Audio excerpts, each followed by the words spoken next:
Haaland has every footballing right. To do what? To ask another coach? Yes. To shut up. Statistically, Liverpool was on top, but if you want the ball practically, if you want the ball, United was taking the game to them. They were more than closer to a win. But you think Madueke is a better player than Yes, Messi? of course. If you score 15 Premier League goals in your maiden season, Yeah. it is not an impressive start. Hi, a warm welcome to the Al Media Sports Review Show here. My name is Josiah. So, the Premier League hasn't really gone on a break, so no sabbatical for them. So games still continue.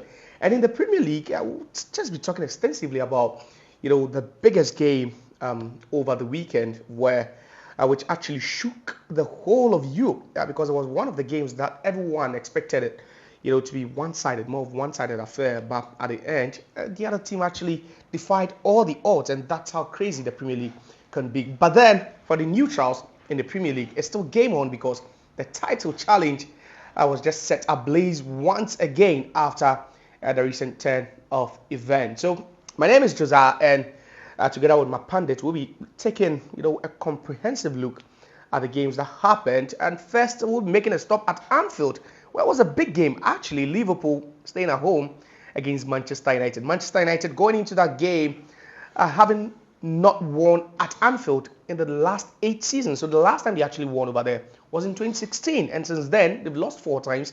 They've drawn 4 times. So it was quite, a high mountain for them to climb. But Ruben Amorim and his Chargers managed to get, a point in that one. And we'll be talking about that. Not just that, but then Manchester City also made it 2 wins out of 2 after beating Leicester at the King Power Stadium. They continued on that, or with that form, hammering West Ham by 4 goals to 1. Erling Haaland gradually getting back to his best, grabbing a brace in that one. But the star man now for Manchester City happens to be Savino, whom he says that if Jack Grealish doesn't work so hard, it means that Savino will be starting. And then in the other games played at the Selhurst Park, it was Crystal Palace that were held, or they held Chelsea to a 1-0 draw. Mateta scoring, Kopama also scoring for Chelsea. And then at the Amex, quite a lot of controversies. We're talking about that one. Joao Pedro, got fouled after being headbutted by William Saliba. He converted, but it was Ethan Nwaneri that had put in Arsenal in the lead. So it's a comprehensive, analysis here on the Al Media Review Show with me, Josiah. Don't forget to just subscribe to the channel. You can also join the conversation in the comment section. But then it's time for me to introduce my guest for the day, usual suspect as usual, all in black. And I have Courage to my right. Courage, welcome. Thank you. Happy New Year. And then Atiga Mauli first to my left. I don't like shaking, right? Okay, but same. Nevertheless, Happy New Year to you.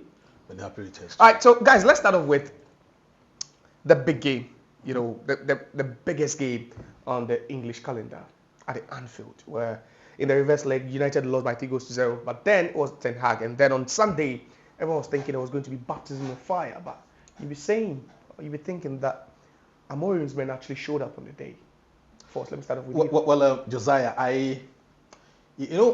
proud to the game, right? Every pundit, every connoisseur, every analyst who understands and appreciates football will tell you that it's going to be cataclysmic for United, right? Because I thought, because per all the calculations that I had done, per all the analysis that I had done, I thought that the easiest way for United is to pack the bags. Do you understand? And should they be lucky, they were going to concede 3 or 4. But I was surprised, tactically, technically, and the confidence level that United showed. I mean, a match where at the Anfield where you expected Liverpool to come to the party. It is not as if they did not come to the party. They came to the party, but United were obnoxious. United were, hard bent on, ending the abysmal run that they have had at Anfield for the past 8 years. Meaning that for the past 16 games, they've never had a win when it comes to Anfield. Yeah. So on the day, tactically, technically, I was surprised, you understand? Because they did something that for the past 3 seasons they would not be able to do. They played football to the highest of levels. The confidence was there, the tenacity was there, the ability to break up play was there, the ability to take the game to Liverpool was there. Something that they have not done over the past couple of years. And it just tells you that it is in them, it is within them to get a result, right? So the question then is that why are they not doing what they did on Sunday? But have they been bad in big games? You wouldn't say they've been that bad. They've been awful. They've been bad in big games. You look at City against Arsenal. Let me be candid with you, right? No pundit is going to tell you that United were better than Man City when they won 2-1. Oh really? No. United. Their game against Arsenal at the Emirates. They did not merit a point in that game. game. Their game against Arsenal at the Emirates. They did not merit a point in that game. You see, there are games where luck is going to be on the side. One of such is the one against Arsenal, the one against Man City. But against Liverpool, they even merited a win. I am talking based on the data, based on what we saw. I get to the point. If you look at what they did on Sunday, comparably to what they did against Arsenal and then what they did against Man City. Yesterday's was at 90%, if I want to put it in percentage terms. Yeah. What they did was great. You understand? They were closer to a win. They were more than closer to a win, because if Maguire had taken his chance, I mean the last bit of chance that he got, if he had scored, and I thought that Garnacho should have called him. Okay, you felt, you know, but were you not thinking Garnacho also felt, you know, Maguire was in the best position to have just, you know, hit that one? Left between Garnacho and Maguire. Garnacho would have struck the ball better because he's an attacker. But he could still have missed. He had, comparably, between Garnacho and Maguire, when it comes to the level of technique as an attacker, of course, I'll give it to Garnacho. Sure. That's what I'm saying. You see, Maguire was in a better position. Desperation? Not desperation, lack of technical ability. Because on any given day, a player of a more rounded technique would have scored that goal, or at least put it on target. Yeah, you understand. So apart from that, I thought that they came to the party, they did quite well. And you see, it goes back to the point that the people who were questioning the tactical orientation of Amorim, that he should change the 3-4-2-1 system and then move to what they were doing previously. Like, I thought that, if they wanted him to move to what Ten Hag was doing, the 4-3-3 system, because the players are not used to the 3-4-2-1 system, then on what basis did they bring him in? Then they should have kept Ten Hag to continue with that same system. To continue with that same system. But you see, it's going to take time for these players to get the understanding of what Amorim wants. Because if you look at 2016, the last time Chelsea won the league, when what's the name? Yeah, Conte, 16-17. Conte. He started with what the previous coach was doing. Yeah, and he had to revert. He had to revert to the 3-back system. So, you see, when the players understand, they get the drilling, they get a concept, United is going to be a tough animal to beat. Kai, let me bring you in quickly. It was a blockbuster. It was epic. That's just the way. Breathtaking from minute 1 to minute 90. But you think United were just unlucky, or you think Liverpool were just average on the day? Every single pundit predicted a Liverpool win. Everybody was just predicting a humiliation. They thought Liverpool was just going to mesmerize Manchester United, but then it didn't happen on the day. Manchester United rather played a better game than Liverpool. As Foss said, if Harry Maguire should have buried that chance, it would have been a different story altogether. But what happened to United? This is not the United we've seen against Wolves, against Newcastle, against Tottenham Hotspur. So what changed for Manchester United? Going into a game like this, you need to bring your A game on board. Character, history, and then everything. You see, Manchester United and then Ruben Amorim wants to show a point. You need to prove something that we want to be the Manchester United everyone used to know. So let's begin with the big guys. So they went to this game with some sort of confidence. Let's attack. We are not sitting back. We are not defending. We are not underdogs. We can equally match their energy. Let's attack. When it's necessary to cross the ball, let's cross. When we are supposed to hit the shot on target, and then Bruno Fernandes, what a player. He was the man of the match for me. I don't know. For you? Yes, I don't know. But Maguire was great on the day. Yes, so, but then Bruno Fernandes, he coined Manchester United goals. Martinez wasn't bad himself. Fernandes gave him the assist. Yeah. Yes. So I think it was a collective effort. All the players did very well, amazingly. Zegzi, all of them played their part. And Liverpool, you see, as they say, history is history. Yeah. Form is form. Liverpool, they are on form. Yeah. So even if they have a bad day, you can see if but will you classify that as a bad day against Manchester United? Statistically, Liverpool was on top, but if you want the ball, practically, if you want the ball, United was taking the game to them. United created more chances. They were dominating in positions that mattered most. Yeah. You see, so I thought Liverpool just escaped a narrow defeat. They should thank their stars. The where should have been a defeat for them. Yes. They should have been defeated on the day. Since first I started on the Liverpool and then Manchester United game, I want to switch attention to Chelsea, Crystal Palace a bit. Yeah, let's go there. It's a title race. So Yes. we are looking at a title race and how it's shaped up now after all the teams in contention, with the exception of City, who are in place, amongst the title contenders now. For reasons being that they are not in the top 4. Won. So it was Liverpool due, Yes. Arsenal due, Chelsea also due. So yes. yeah, Chelsea. So Chelsea, Crystal Palace. Chelsea going to this game, they were winless in 4 matches. Crystal Palace also not doing well. They were sitting at 13th position. They still maintain that position. Chelsea were hoping to pick up a win after four matches, but then it didn't happen. The first 20 minutes, Chelsea dominated the game, played every bit. Jadon Sancho was just doing his usuals. Joao Pedro putting his head on the floor and then sprinting like someone like excuse my language, like a coast player. Just Pedro Neto. Yes, when he gets the ball. But would you fault him for that, because that's his game plan? That's his gameplay. That's his quality. I don't know. There's always been this stigmatization or prejudice among Chelsea fans. Okay. They don't like Manoni Madueke, but come on. But you think Madueke is a better player than Yes, Neto? of course. Statistically, Madueke outscores Pedro Neto. Efficiency. Yes. You think so? Yes. What do you need from a winger? Is it only the But pace? that's what Neto is giving to you. We've seen He's not providing goals. He's not providing assists. that he scored a goal that ended a point against Arsenal. Yeah. That's how many months ago? But we've seen only Madueke score hat-trick, haven't you? But that was also 4 or 5 months ago. And then he scored in next 2 games as well. He has 5 goals this season in the Premier League. So away from that, you see, I blame Chelsea's coach, and then kudos to Glasner for the job he did. The first 20 minutes was Chelsea's dominance. Chelsea dominated the game back and forth. As Crystal Palace they were just sitting back and then hoping for a Mateta magic, and then Eze. But Eze was off in the first 20 to 30 minutes. Chelsea took the lead through Palmer, yes, Yeah. a very worked goal. I think they possessed the ball very, very well. That pass from and then the dummy from Jadon Sancho, world class. And then Palmer, with how calm he is, finished it off very, very nicely. We thought Chelsea were going to increase the lead.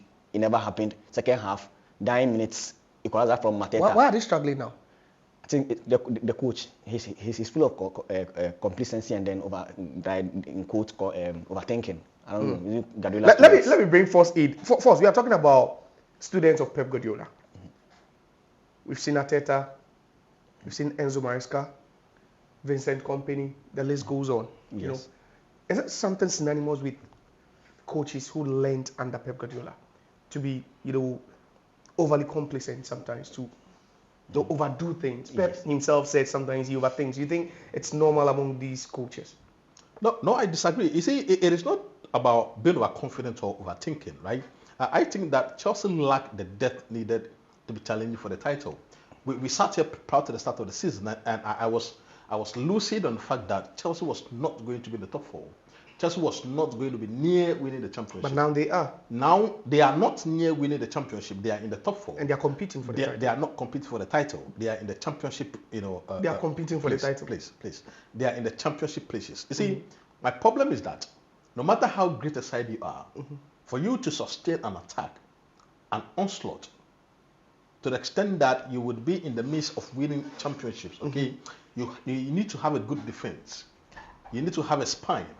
And that spine is led by an attacker who can confidently give you 20-25 goals a season. Right? I can tell you confidently, without any shadow of doubt, that Chelsea do not have that in their foot currently. You see, Chelsea have got attackers that are skillful. Chelsea have got attackers that can give you magic. Chelsea have got attackers that are, flamboyant when it comes to football. You understand? But Chelsea needs players who are going to hit the back of the net 10, 15, 20 times a season. Don't they have that in Jackson and then they Palmer? do not. Palmer scored more than 20 goals. Jackson scored 15 Premier League goals. You see, when you distribute the goals among yourselves, do you understand? It means that there's a lack of hierarchy when it comes to attackers. But we've seen teams do that and still win championships. When you go to all the other teams fighting for titles, right? They distribute their goals. But you have the central figure who is the center forward, who gives you 30 goals a season. We didn't see that with Liverpool. Every single season, what's the name? Mo Salah is going to give you above 10 and goals. that's what Palmer is doing for Chelsea. See, at the end of the day, when you take Palmer out of the equation, You cannot take Palmer out of the equation. you can take Palmer out of the equation. It's like taking Haaland off City. He's not the arrowhead. Are you getting the It doesn't point? matter. He's the talisman of the team. It matters because the kind of chances that was the name of the center Jackson misses. It tells you that they don't have the quality. They lack the quality. But would you be surprised that Haaland has missed more clutch catches than that's Jackson? That's the problem people have. If Jackson were scoring at the rate at which Haaland was scoring, But he's not getting that. the chances. No, they're surprised. Against Crystal Palace. Against Crystal Palace, he missed 3 clear-cut chances that should have been goals. You see, let's not be fanciful in trying to justify, trying to juxtapose Haaland and what's the name Jackson. That's what we cannot. No, but it's not impressive to score 15 Premier League goals in your maiden season from the See, if you score 15 Premier League goals in your maiden season, it is not an impressive start. If you did that, looking at where he's coming from. If you did that at Crystal Palace, fine. If you did that at Aston Villa, fine. But Drogba scored 12 times. Please. That was when the team was shambolic. That was when the team was being built. Chelsea team is also shambolic. No, Drogba scored in the 2003-2004 season, Chelsea did not win. It was a 3-4 season. Chelsea did not win. I get to the point. Chelsea did not win. It was when Abramovich came down and built the team. 4-5-5-6. Thank you. So my point is that in every team that is strong, you need a spine. And the spine is from the defense, the midfield, and then the arrowhead, who is the attacker. If everybody fails to score, your attacker should give you 20 goals a season. But we saw Madrid win the La Liga without an arrowhead. Yes. Benzema was giving them the goals. Benzema moved on, and they still won. Vinicius. Even in the Champions League. When they even reached the Champions League. When Benzema left, that was when he tweaked this. That was when Ancelotti tweaked the system. Yes. So it was and then shifted more responsibility to Vinicius. Yes, and meaning that Vinicius is going to give you what? More opportunity, more space to stay up front instead of tracking back. So it means that what? The onus is now on him to get the goals. Numbers. It's not about the duty. It's not about the role you're playing. It is about the numbers. Let's not sway away. What is going to give you the opportunity to be giving? What is going to give you the opportunity to score more goals?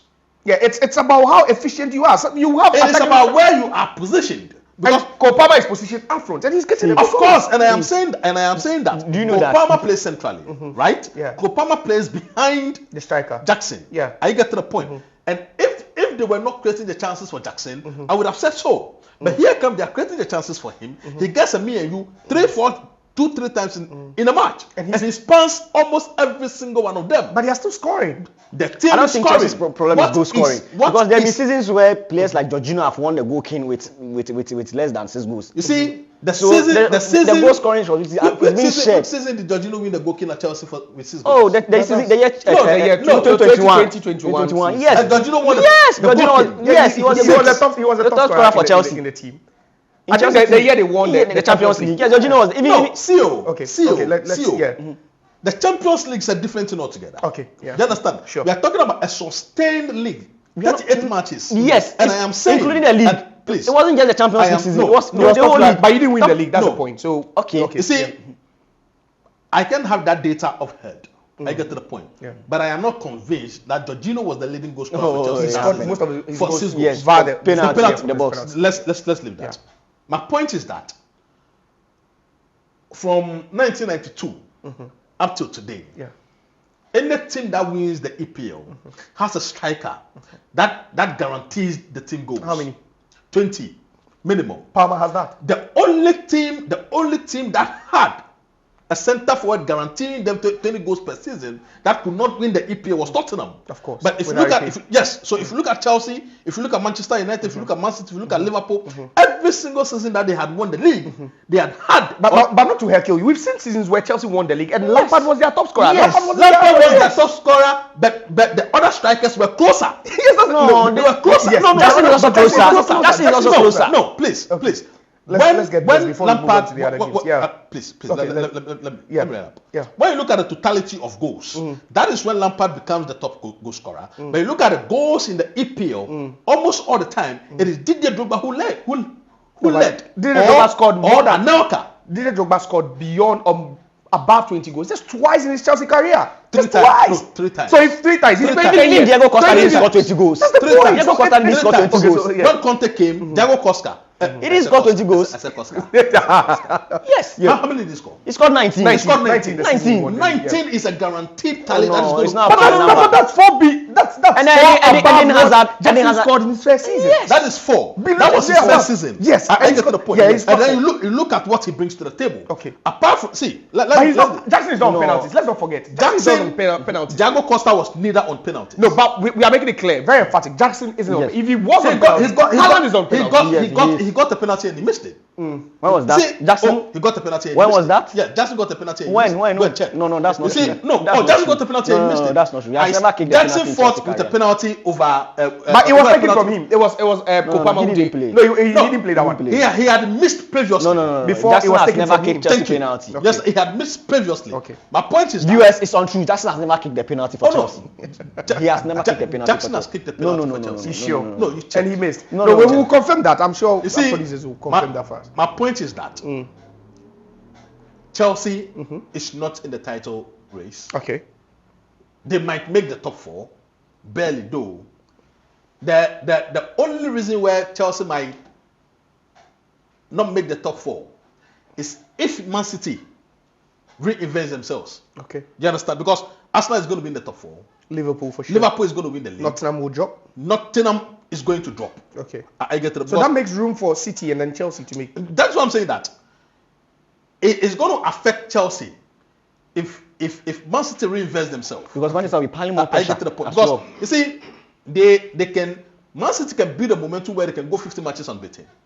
That we have seen before. Is it likely we see that this season? I am not sure we are going to see that. Even if they go on that kind of run, Liverpool can also be on that kind of run. So Okay. it is out of their league. It's out of their realms to win the league, but they can still play top 4 because I have continuously said that what they can. But for Chelsea, if they think that they are in the place they're in the place where the top 4 is assured, then they are mistaken. Okay. Because the kind of form that they are on right now is a form that is going to take them out of the top 4. And if care is not taken, if they do not go back to the basics, where they create chances and then they you see, one thing about Chelsea is that they create chances. That is not in doubt. Yeah. I get to the point. They score a goal and then they decelerate. Has that been the issue with them in the last 4 or 5 games? Because that's when we've seen them Yes. drop points Yes. against Fulham. We've seen them drop points in Is these it games. even prior to the Fulham game? Everton. The Everton game. that was that goalless draw game. They create loads of chances. And then this is not in doubt. On record, Kopama is the player with most chance created in the Premier League This season. this season. Yes. So it comes back to the point again. He's creating the chances for whom? For the centre forward, and he's spanning the chances. It boils down to the But Kyle, quickly to you, what needs to change for Chelsea? I think it's the back line. They need a bigger figure. Josh at the- Champo was at the- impressive. Yes, he made his debut very good, but not up to Chelsea's level, you see. And then they need to sort out the back line. Levi Colwill, Yes, Levi Cole this season. Adabioyo. No, come on. I These think players are not Chelsea standards. They only No, play. Levi Colwill isn't. He is. But Disasi is. No, he's not. Please, he's Legon City's player. Yeah. Levi Cole needs a partner. See, at age 21, he's been given the burden to take Chelsea's leadership and then defense on his shoulder. That's too much of a job for him.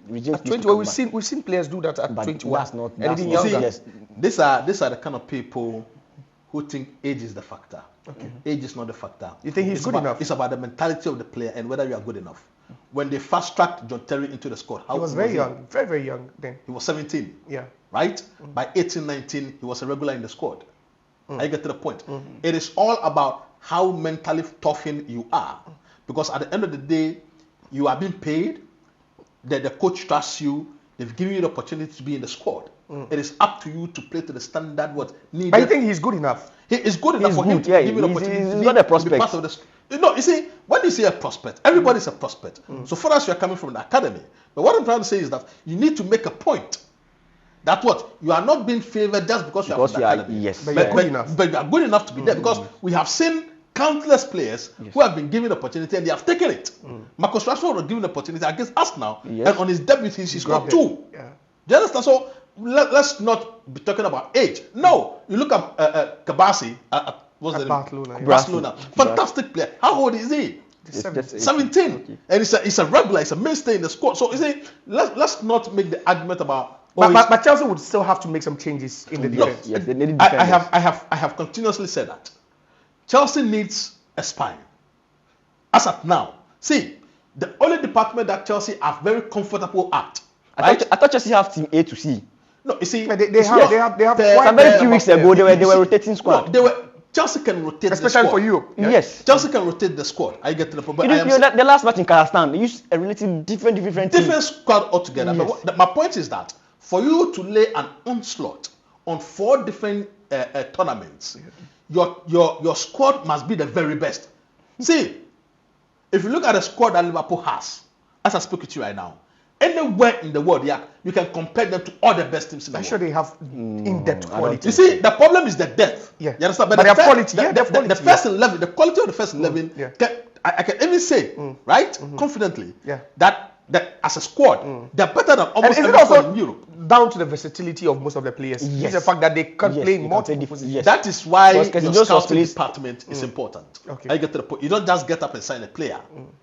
You understand? That is why, as a team, your scouting department should know what the team wants, what the coach wants, and what the club as a whole wants. Then you sign the players according to those data and statistics. So if you know that the whole team collectively, right? If against any team, Liverpool is going to come to the party. Sure. Let's take Chelsea. When you take their defensive pair, you take Cole Palmer, the team is weakened. No, but it's Lavia. Caicedo has been great. No, this that's what I'm saying. Enzo When you has take been the bad. defensive pair, the midfield pair. the midfield pair, with Lavia, because Lavia was paired with Caicedo, right? Fantastic partnership. And then he got injured, and then Enzo came in. So I wouldn't. Enzo has not really performed to the level that we expected him to. But Enzo has been doing well. he's still the best partner for Caicedo in it. No, you see, it depends on the situation. When you need to unlock defenses, right? When you are playing against a team that's going to be compact, a team that's going to have 11 players behind the ball, then you wouldn't need Lavia and then Caicedo. You understand? Because these are 2 players that are distracted, that are destroyers. Yes. Then you would need the technical ability of Enzo, because I see Enzo more as a Fabregas. Of course. Just that he hasn't gotten that level yet. Yeah. But he has the technical ability and the intelligence to play like Fabregas and then unlock defenses. So apart from that aspect of their team, the whole team is weakened. You go to the goalkeeping department. The goalkeeping department, they're lacking. You come to defense, they're lacking. Then you see, another problem is the fact that this guy is not trying to stay fit. Was James? It's also another problem, because if James were to be there, it will serve an. But by the coach of Chelsea, do you even make your long-term plans with James in it?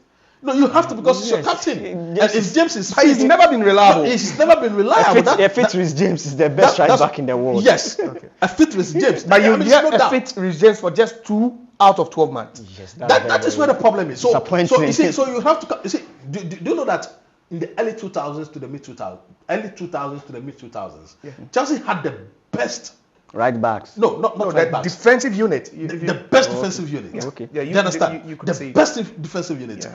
That we have lost. So if you have lost that solidity when it comes to defense, what are we replacing it with?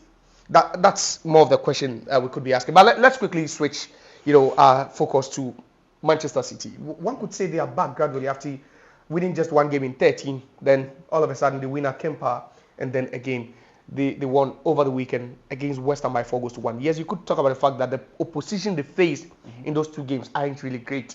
Leicester are struggling under Ruud van Nistelrooy, and then Lopetegui has been sacked after losing that game. You think the Premier League should be ready for a City resurgence, or you think that it's just a fluke? As much as they won emphatically, I still don't think they are that City, Manchester City team. Yes, they'll do okay, they'll do well, but they might push to up to 5th position or 6th position. But then I'm not convinced this Manchester City will be back as we know them from the past to win maybe 10, 15 But this is the time of the year we've seen them go on that rampage. Yes, at this point, winning 15, 20 on the bounce. Most of their players are inconsistent as we speak now. KDB is not the KDB we knew from past. He's been on and off. He plays 1 very good game. The next game is on the sick bed. Jack Grealish for a whole calendar year without a goal. Savinho, proud to. And he's the one now carrying the team. Would you say Savino is their best player now? Prior to that game against Leicester City, he had never scored a goal for Manchester City. He was struggling then. Yes, he scored and then he got 2 assists in that game against West Ham. Kudos to him. But so he's picking up gradually. The Riyad Mahrez reincarnation is quickly becoming a reality. You look at the player like Erling Haaland fighting for penalty and stuff, missing them here and there. Is he back? No, I don't think so. Mentally, he's not ready. After scoring 2? Yes, because there are a lot of things going through that guy's mind. Because you know he went to tell Arteta to but stay calm. Does that have any bearing on what they are going through now? Yes. You tell him to humble himself, and then you'll be humbled. But I thought that was just a reaction from the game they played for the day. It's part of the game. So emotionally, that's affecting the guy. You know, he needs to get over it, and then he's not able to get over it. But when did that happen? That happened about 4 months ago. I didn't know over it. 4 months ago, and then a lot of happened. And they've not been able to win matches. So I can confidently base it on that remark that he should humble himself, and then he should rather be humbled. But it's never wrong to tell someone to humble themselves, is it? You know, I disagree with Courage. Okay. Haaland has every footballing right to do what? To ask another coach? Yes. To shut up. To stay humble. Because whatever. No, did it show any signs of purpose? No. Please. Let's put it. Let's put it in the game. You need character. And that's character for you. You need charisma. That's character. We have seen players do it. We have seen players shash opposing coaches. Are you surprised? I get to the point. No, relax. But when last did we see a player actually ask the coach of an opposing team to shut up or stay humble? No, that's rude. Haaland just did. And it's unprecedented. No, it is part of the game. Let's move on. Okay. You see, one thing Pep Guardiola is doing is that he's getting away from his style of play. Is it right? He is right. Is it right? No, it is right. It is sustainable. No, it is for this season. You see, he has realized that they have a problem, a massive problem. And that's very wise of him. And one of the reasons why they have that problem is because of age. Okay. I get to the point. And the absence of Rodri to some extent. Not necessarily the absence of Rodri. I don't think it's Rodri. You see, the spine of the team is about 30 years. And Man City's game is about controlling the game, controlling the tempo of the game. I get to the point. The movement of the players and movement of the ball. But do they have the legs to do that again? No. That is why against every single opposition, you realize that Man City doesn't play the high line again. Against Leicester City. Are they not being forced? Because no, they are not being forced. Listen. Because now that's not a City with that confidence. They don't have their confidence shooting. So why Man City ideally will have the high line, right? Yeah. They start pressing from the opposition's goalpost. They are not doing that because they do not have. But they were doing it. They were doing it in games this season against Feyenoord. They were doing that. That was where the problem started. Yes, so because they do not have the legs. Because their confidence has dwindled. It's not about confidence. But teams are taking control. See, it's not about confidence. If you are doing something, right? Man City is best as. But you think City wouldn't want to play that like that in every game? City could play that, but they because opposing because opposing teams are forcing them. No. City has played like that for the past 10 years. For when Pep Guardiola came to City, that is how they have played. I get to the point. And now teams are finding antidotes. It is not about finding an But you think teams do not find antidotes? It is not about finding an antidote. They are just managing to win games. They are just managing to win games because they have realized that the kind of football that they played, or the kind of football that they are playing, the level of what's the name? Mobility needed is not what they still have. It goes back to what the Gen person does under Jurgen Klopp. Remember that when the players were fully fit, they could press for 90 minutes. Of course. But when injuries set in, you can't get that same momentum. It's quite palpable if you talk about yes. Injuries. You know there's something wrong. Yes. But you see, what is happening at Man City currently is even worse than injuries. It's about age. Why don't you say the players are just tired of winning? What makes the players get tired? No, it's not about winning. Maybe they are fatigued. No, you see, we have different types of fatigue, right? Is it about mental? It's about mental. Yeah. Are you fatigued mentally or you are fatigued physically? I get to the point. And this fatigue is about physique. Because you have it's not mental. No, it's not mental. Because you have the Brenner who is 32, you have John Stones who is 30 something. But we have John Stones hasn't been starting games regularly. So why? Because it is taking a toll on him. Yes, but there are new players. But there are new players. The new players are not up to that. You see, let's be candid to ourselves, okay? The squad that City has been able to build over the past 8 years, the players that have been brought, Nunes and the rest that have been brought, Kovacic and the rest that have been brought in now, do not have the same caliber. They do not have the same tactical or technical ability. Are you saying indirectly that Pep Guardiola had it wrong bringing in those players? Of course, he has had it wrong several times, right? But I am saying, the point I'm trying to make is that they have changed their style of play, right? Because he has realized that the mobility needed to play that high line, the mobility needed to control the game, they do not have. So let's sit possession to the opposing team. See, against Leicester control the momentum of the game. Leicester had enough quality to do that. It's not about quality. It's about the legs. See, you can be very good when you have the quality, but when your players have aged, right, and they cannot give you the City do not have the oldest squad in the league. See, it's not about having the oldest squad. The best players that City have. And you think in one season all this can happen in just it's happened. Season. It's happened. It's happened because see, against Feyenoord, right? Against Feyenoord, when they led 3-0, what happened? It was through individual errors. No, it was through continuous pressing. Yeah. You see, the Feyenoord within the last 10-15 minutes did something that has not been done previously to Man City. They upped the tempo, right? If they were running 20 kilometers, they did 30-40 kilometers. That is where the City players were found wanting because they could not match the energy of the final players. Okay. That is what is still happening right now. That's why he has changed the entire setting. He's no more asking them to run. He's no more asking them to press from what's the name? From their opposing third. So now he has a low block. I get to the point. He takes the ball, he distributes, he goes. He has realized that what had worked for them over the past couple of years is no more working. So he has reinvented himself. Doing the January transfer window or the summer transfer window, that is when he's going to have the players that are going to be. So you think they might switch back to that system?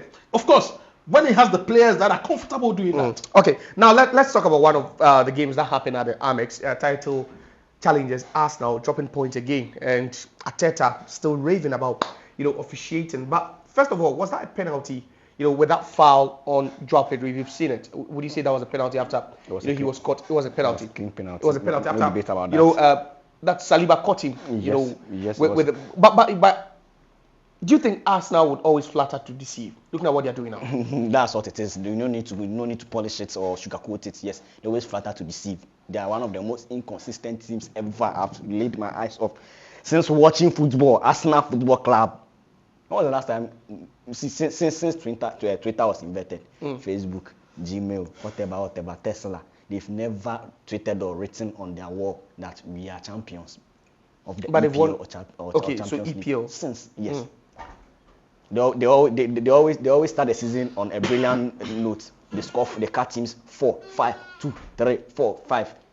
As if it's a sprint. The moment it gets to the marathon level, they start to. But I think this drop. season they do not have what it takes to win the league.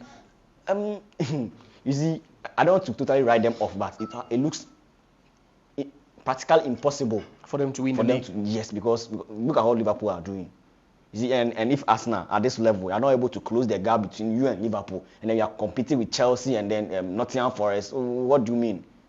So I don't see them winning any title or going on to challenge for any title. What went wrong for them on the day against? Because you have Saka is out. Odegaard couldn't start due to illness. What happened to you when you overly rely on a single player or two players? That's what Arsenal is going through right now. When Odegaard first got injured, they struggled very, very, very, very, very well. But then they patched up things. Saka was holding them bit by bit. Saka is also out, and then Odegaard is also on and off. So what happens? They don't have any depth at the bench to come in and then do the magic Saka and then Odegaard were doing. So that's what is causing them. Right now, what is that? Is he relaxed for the whole year, and then when his contract is about getting to an end, he suddenly becomes a certain Ronaldo phenomena, and then bangs in goal. The moment they extend it, he gets back to default setting. You see, these players are not players you used to chase titles. These players are not title-winning players. Gabriel Martinelli, 15 matches, he'll score one. You only see him running after defenders, running with the ball, like sorry, excuse my language, uselessly. It doesn't add up anything to Arsenal's game. But then one thing about Arteta is, I don't know what happened. See, he always wants to impress certain players. Number one is Kai Havertz. No matter what a bad game is having, he's going to play till 90 minutes or whatever. You let him play. They signed a certain Merino. Yeah, Mikel Merino. How do you trick the Arsenal midfield? He's done everything possible to put him. So that's where the issue is. Yes. Let me quickly, Thomas Partey being played out of position. You think that's one of their biggest problems this season? It is not a problem. You know, because in Thomas Partey's quality, you have Jorginho who can give you almost the same thing. Oh, really? Oh, yes. See, let's not kid ourselves, you understand? I mean, the way Thomas Partey controls the center, right, is what Jorginho was giving Chelsea. You might say that he lacks the mobility. Energy? That is where I'm coming. He lacks the mobility that Thomas Partey gives you. But when it comes to how to control the tempo, how to, hold a game together, Thomas Partey, what's the name? Jorginho does, I think, the same thing. Even better sometimes. But you see, on the day, I thought that wasn't a penalty. I thought that it was a clash of heads, which totally absurd. A clash of heads? Yes, after you missed the ball. The absurdity in VAR awarding that penalty is still new to me. You think it wasn't a foul? No, it wasn't. Let's not even go there. I was expecting the referee's chief to come out and apologize, because it was poor decision. It was a bad decision, and continually, you see, these kind of decisions are making a mockery of VAR. That the reasons why we brought VAR is to check this kind of things, right? I mean, the same thing happened in the Tottenham-Newcastle game, right, where the ball clearly hit the hand of Joelinton, and VAR did not take it. So it makes mockery of the totality of bringing VAR to the game. But back to Arsenal, you see, I have indicated that Arsenal do not have the capacity to be challenging. Prior to the season, I said that Arsenal likely is going to be second or third. I thought the Man City was going to, win it again, but Arsenal have shown us that they do not have what it takes to win it. And instead of signing players that are going to be an upgrade on the ones that they already have, he's going to sign players that are almost average compared to the ones that they already have. So yes, technically they are out of the race, because with the momentum that Liverpool has, I doubt there's going to be any team capable of overhauling. Because if Liverpool are able to win their outstanding match against Liverpool, then it's going to be 9 points, right? And it's going to be quite difficult for Arsenal to overhaul that 9 points with the kind of form that they are in and the form that Liverpool are in. So yes, Arsenal do not have what it takes to win the league. All right, so that's it. It's been quite comprehensive from my pundit analyst, talking about what happened over the weekend in the Premier League, and Manchester United upsetting Liverpool at the Anfield, and then Manchester City going on the roll against West Ham, which has subsequently led to the dismissal of their manager Julian Lopetegui. So he's no more in charge. But then there were two draws, frustrating ones for Chelsea at the Selhurst Park against Crystal Palace, and then also for Arsenal at the Amex, where they were held by Brighton. But for me, I feel that penalty was actually a penalty, after Saliba collided with his head with Joao Pedro, who, converted, or eventually ended up converting that penalty. So yeah, that's why we call it a wrap here. But don't forget to just subscribe to the channel and then join the conversation. You can just leave your comments in there, and we'll be discussing them thoroughly in the next episode. Thanks guys for coming, courage, and then also Atiga Mauli Force, and also to you. Bye.